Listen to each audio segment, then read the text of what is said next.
Okay dear students, logically इसको देखें। और इसमें मेरा एक सवाल है, कुछ लोग होंगे यकीनन जो प्रोग्रामिंग जानते होंगे थोड़ी बहुत। तो जो लोग कंप्यूटर प्रोग्रामिंग जानते हैं उनसे मेरा सवाल है कि what is a loop, how we can generate a loop. Loop का मतलब है 1 बिकम 2, 2 बिकम 3, 3 बिकम 4, 4 बिकम 5। यकीनन ये इसी इक्वेशन के थ्रू पॉसिबल है कि जब आप हर बार न्यू वैल्यू को ओल्ड वैल्यू से रिप्लेस करते हैं तो ये लूप चलने लगता है। तो ये 1, 2, 3, 4 की गिनती ईजाद हो गई इस पे। ऐसा है, निहाल इस गुलिस्तान में जितने बड़े हैं हमेशा वो नीचे से ऊपर चढ़े हैं। ये तो x is equal to x plus 1 का कॉन्सेप्ट है, क्योंकि दोनों तरफ सब्जेक्ट मौजूद है। और बहुत सारी कहावतें सुनी होंगी आपने, खड़क सिंह के खड़कने से खड़कती हैं खिड़कियां, और खिड़कियों के खड़कने से खड़कता है खड़क सिंह। तो ये भी x is equal to x plus 1 है। तो परपेचुअल मोशन मशीन के कॉन्सेप्ट के जनरेटर को रेफ्रिजरेटर से कनेक्ट कर दिया जाए तो चलती रहेगी, क्योंकि जनरेटर इलेक्ट्रिसिटी कंज्यूम करके गैस बनाता है, सॉरी गैस कंज्यूम करके इलेक्ट्रिसिटी बनाता है, और फ्रिज जो है वो इलेक्ट्रिसिटी कंज्यूम करके गैस बनाता है। दोनों को अगर कनेक्ट कर दिया जाए तो दोनों चलते रहेंगे एक दूसरे की हेल्प के साथ। बहुत सारी एग्जाम्पल्स हैं, जिसमें एक एग्जाम्पल ये भी है कि उनको आता है प्यार पर गुस्सा, हमको गुस्से पे प्यार आता है। इस तरफ अगर हम चले जाएं तो हम आइटरेटिव सॉल्यूशंस के डोमेन में चले जाते हैं, जो पूरी numerical computing x is equals to x plus 1 पे चल रही है। बाइसेक्शन मेथड है, फॉल्स पोजीशन मेथड है, न्यूटन रैप्सन मेथड है, सिंपल आइटरेटिव मेथड्स हैं। सारे के सारे यही तो करते हैं कि एक रिजल्ट पे कन्वर्ज होने के लिए वो हर बार न्यू वैल्यू को ओल्ड वैल्यू बना देते हैं। इस तरह न्यू वैल्यू होते होते होते आखिर में कन्वर्ज होके एक निखरा हुआ रिजल्ट आ जाता है। तो इसका मतलब ये हुआ कि कहीं ना कहीं ये इक्वेशन लॉजिक के तौर पे चल रही है। तो याद रखें, जहां पर मैथ कह देती है कि रॉन्ग है, लॉजिक वहां पर रास्ता निकाल लेती है। लॉजिक ऐसी ही चीज है जो थोड़ी बहुत मैथ से मुतसादिम है। अब इसी वार्म अप को देखते हुए, इसी प्रैक्टिस को देखते हुए थोड़ा बहुत वार्म अप एक्सरसाइजेस हैं, वो मैं आपको करवाऊंगा। हो सकता है कुछ लोग ये ताबीर करें कि ये कोई गेम हो रहा है, खेल हो रहा है। याद रखें, खेल ही खेल में इंसान बहुत कुछ सीख जाता है, ये सुना होगा आपने। तो इस खेल को अब स्टार्ट करते हैं। मैं बताता हूं वो कैसे स्टार्ट होगा। वो स्टार्ट होगा by means of solving some logical questions. आपने पजल्स देखे होंगे, पहेलियां, लॉजिकल पार्ट्स जो होते हैं। तो यहां पर लॉजिकल पार्ट्स, पहेलियां जो है, ये किसने रिकमेंड किया है कि पहेलियां सॉल्व करनी चाहिए? ये शख्स जो है, इसका नाम ताई बिन शहार है। He is a professor in Harvard university USA. है तो ये ज्यूइश, और ये तेल अवीव का रहने वाला था, वहां का शहरी है। और पॉजिटिव साइकोलॉजी पढ़ाते हैं ये। और even in the age of 48 years right now, current age इनकी 48 ईयर्स है। ये लगते नहीं है 48 ईयर्स के, क्योंकि इन्होंने पॉजिटिव साइकोलॉजी में बहुत सारे काम किए हैं और इन्होंने ऐसे फॉर्मूले ईजाद किए हैं कि जो इंसान को खुश रखते हैं। तो वो ये रिकमेंड करते हैं कि पहेलियां और लॉजिकल पजल्स को सॉल्व करने से इंसान की लॉजिकल थिंकिंग, लेटरल थिंकिंग का जो मॉड्यूल, जो न्यूरॉन्स हैं, वो एक्टिवेटेड रहते हैं। और इसी तरह कहीं ना कहीं लाशऊर का, अपने सबकॉन्शियस का डोर खुलता है। तो लॉजिकल क्वेश्चंस में कुछ क्वेश्चंस हो सकता है आप में से कई लोगों को पता हो, और जिनको नहीं पता वो वीडियो पॉज करके आंसर्स को देख लें और आपके समझ में आहिस्ता आहिस्ता आना शुरू होगा। सबसे पहला क्वेश्चन जो आ रहा है आपके सामने, वैसे पढ़ लें। What should be written inside question mark circle. अब जो पिक्चर आपके सामने आने वाली है उसमें एक सर्कल खाली होगा, उसमें क्वेश्चन मार्क होगा। उस क्वेश्चन मार्क में क्या लिखा जाएगा वो आपने बताना है, ठीक है? Are you ready? See, what should be written inside question mark circle, और वो क्वेश्चन मार्क सर्कल यहां पर मौजूद है। अब वीडियो को चाहें तो पॉज कर लें, सोच लें। आप में से बहुत सारे लोग यहाँ असेस कर रहे हैं, यहाँ पर 6 आएगा। भाई अगर इतना आसान होता तो मैंने दिया ना होता क्वेश्चन के तौर पे, सही है ना? क्योंकि सिंपल मैथ तो यही कह रही है कि 1, 2, 3, 4, 5 और 6 है, लेकिन यहाँ पर कुछ और भी तो आ सकता है। Think big. आपने सोचा, अब मैं आपको आंसर बता रहा हूँ। The answer is R. What is R? It is the reverse gear. और यकीनन मैनुअल गियर ट्रांसमिशन के अंदर ये जो होता है, यहाँ पर रिवर्स लगता है। जो लोग ड्राइविंग जानते हो वो इस बात को एंडोर्स करेंगे।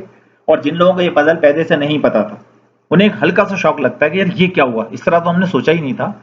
यही तो है out of the box thinking, कि इंसान अपने कंफर्ट जोन से बाहर निकले, जो बातें उसको सिखाई गई हैं उनसे थोड़ा अलग निकल के बात करे। और इकबाल ने इसी को कहा था कि उठा साकिया पर्दा इस राज से, लड़ा दे ममूले को शहबाज से। क्योंकि इकबाल यही कहता था कि ये बहुत बड़ा शायर था, बहुत बड़ा शायर। और उसने ये कहा था, महरूम है तमाशा को फिर दीदाए भी ना दे, देखा है जो कुछ मैंने औरों को भी दिखला दे। इस शेर को मैं दोबारा रिपीट करूंगा एक और प्रॉब्लम में, क्योंकि हम लोग थोड़ा आगे चल रहे हैं और अब थोड़ा संभल संभल के खेलना है। अब ये बताएं, how many holes does this T shirt have. इस टी शर्ट में आपको कितने होल्स नजर आ रहे हैं? पॉसिबल इसके ऑप्शंस ये हैं 2, 4, 6 और 8। आप में से कुछ लोग कहेंगे 2, कुछ लोग कहेंगे 4, इसी तरह है ना। असल में जो असल आंसर है इसका वो क्या है, कुछ लोग बता चुके हैं, यकीनन मैं जानता हूं जीनियस लोग हमारे अंदर मौजूद हैं। 8 होल्स हैं। Why 8 holes? अभी भी कुछ लोग सवाल पूछ रहे हैं। देखिए अगर ये 2 होल्स होते ना तो बैकग्राउंड नजर ना आ रहा होता। यकीनन ये 4 होल्स हैं, 4 ये हैं, फिर 1 2 3 और 4 ये हो गए, तो ये मिला के हो गए 8। तो हम सोचते हैं ना, never rush into the result directly. मेरे उस्ताद प्रोफेसर गुलाम हुसैन साहब मरहूम ये बात कहा करते थे, अल्लाह उनकी मगफिरत करे, उनके दर्जात बुलंद करे। उन्होंने ये बात कही थी कि सोचो जरा थम के और उसके बाद आंसर करो सुकून के साथ। तो टेक अ डीप ब्रेथ और उसके बाद अब अगला क्वेश्चन सॉल्व करने की तरफ आप आए, वो ये है। इस पिक्चर के अंदर जो अभी आपके सामने डिस्प्ले होने वाली है, आपको कोई हिडन बेबी नजर आता है? इसमें एक कपल तो खड़ा हुआ ही है, तो आप देखें कोई बेबी भी नजर आता है इसमें? यकीनन चाहे तो पॉज करके देख लें मेरी वीडियो, और कुछ लोग देख चुके हैं यकीनन। कहाँ है बेबी? वो बेबी यहाँ है, ये रहा इसका सर, ये इसके हाथ, ये इसके पाँव, वो ये पूरा बेबी लेटा हुआ है। तो ये बिगर फ्रेम में पिक्चर देखने वाली बात हो रही है। बेबी का मतलब किसी ने समझ लिया कि ये अगर कपल है तो छोटा सा बच्चा यहाँ कहीं होगा। तो कहते हैं ना, थिंक बिग, बड़ा बड़ा सोचो, बिगर फ्रेम पे देखो। तो यही तो चीज है, ये स्किल्स को एनहेंस करती है हमारी कि उस फ्रेम में देखें जिस फ्रेम में दूसरे देख रहे हैं।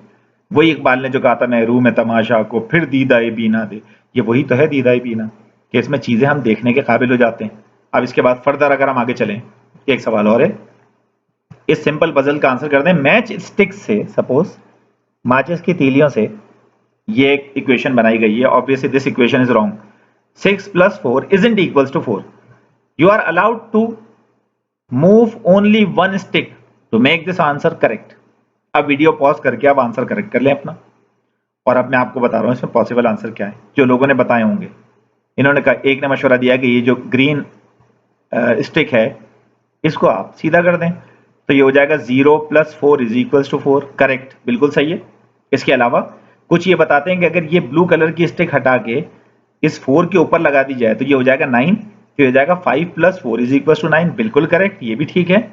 इसके अलावा कुछ लोग कहते हैं ये जब प्लस है, इस प्लस की स्टिक को उठा के यहां रख दें तो 8 - 4 = 4 हो जाएगा, ये भी करेक्ट। तो इससे मॉरल ऑफ द स्टोरी क्या है? हर कोई अपने अंदाज में अलग सोच रहा है लेकिन आंसर ठीक आ रहा है, यानी हर किसी के काम करने का अंदाज अलग। तो फिर हमारे माशरे में ये क्यों कहा जाता है कि मेरे तरीके से काम करो? अमूमन हमारे एल्डर्स भी या हमारे मेंटोर्स भी बहुत सारे ये कहते हैं कि जिस तरीके पर हम काम कर रहे हैं उस तरीके पर करो। ये सबसे बड़ा जुल्म है। हमें ये कहना चाहिए कि अपने तौर पर काम करो, हमें डिलीवरेंस से मतलब है, हमें डिलीवर करके दो, दैट्स ऑल। जिस तरह से करते हैं, हर इंसान दूसरे से अलग, हर ताले की चाबी अलग। तो ये कैसे हो सकता है कि एक इंसान दूसरे को कॉपी करके कामयाब हो? तो अपना मकाम आप बनाते हैं अहले दिल, ये वो नहीं है जिनको जमाना बना गया। तो आप अपने तौर पर सोचें, आपकी सोच यूनिक है। आप जिस तरह सोचेंगे आपको फाइनल, आप लोगों को ये बताएं कि मैं डिलीवरेंस दूंगा, मुझे अपने तरीके से काम करने दें, मेरे ऊपर अपने काम को फोर्सली मुसल्लत ना करें।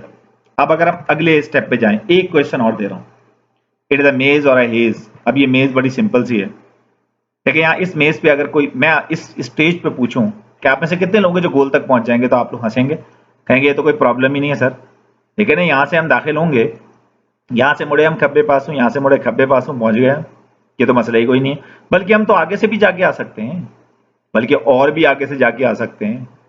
तो अगर ये इतनी आसान होती तो मैंने दिया नहीं होता है। एक कंडीशन, देखिए रियल लाइफ में इतना आसान नहीं है गोल अचीव करना। रियल लाइफ में क्या प्रॉब्लम होती है? रियल लाइफ में होता है रिस्ट्रिक्शंस, रुकावटें पैदा की जाती हैं। एक रुकावट मैं आपके एंट्रेंस के ऊपर पैदा कर रहा हूं, ये एंट्रेंस देख लें आप, यहां पर रुकावट आ रही है, वो ये है, नो लेफ्ट टर्न मेज। इसमें आप लेफ्ट नहीं मुड़ सकते, इसमें आप सीधे जा सकते हैं।